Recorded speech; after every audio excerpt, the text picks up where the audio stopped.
Hi everybody! This lesson is all about your Professional Learning Network, or PLN. Specifically, we'll be talking about your PLN for science teaching. This introductory video is going to be pretty short because I want you to get started right with the activities for this lesson. Teaching elementary science is hard. You're expected to know the science content for all the elementary grade levels and be able to interpret or even create lessons that effectively teach this science content. This means that you have to know what students already know about science at each grade level, what developmental level the students are at, and often how to address students with specific needs. That's a lot. And while we'll make a good start at learning this stuff this semester, we won't be able to cover it all comprehensively. That's where your PLN comes in.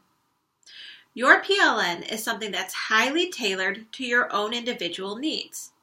It's a network of people, spaces, and tools that you develop as you encounter your new and changing needs. For example, you might start teaching a first grade class. Your PLN will consist of the other first grade teachers and perhaps some science resources that they share with you, like YouTube videos related to the content that you teach.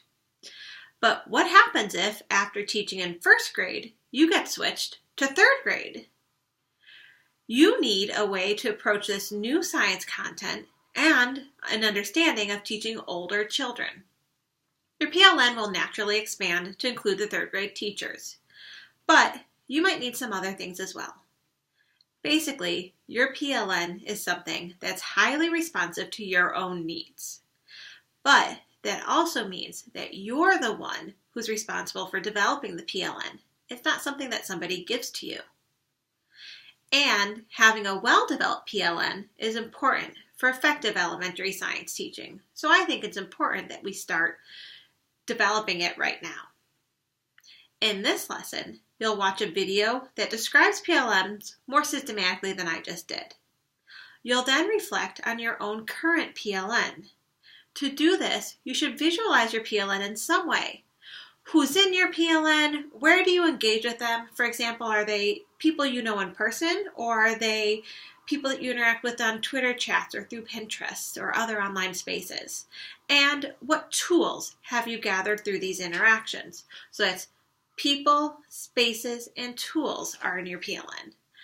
Everybody's PLN will be different, and you have the freedom to visualize your PLN any way that you'd like. Some people make concept maps, some people write a list. It doesn't matter. I just need a way to understand what your PLN looks like. You can do this by drawing it on paper and posting a picture of what you've drawn, or I've also linked to a couple of online tools that might be helpful as well. These provide different ways of visualizing your PLN. Once you've visualized it, you'll upload it to Blackboard and provide an explanation of what your PLN looks like. We'll be revisiting this idea of PLNs throughout the semester, so this is just our first glimpse at what your PLN looks like. I'm really looking forward to seeing what people, spaces, and tools you have in your PLN right now, and how they change throughout the semester.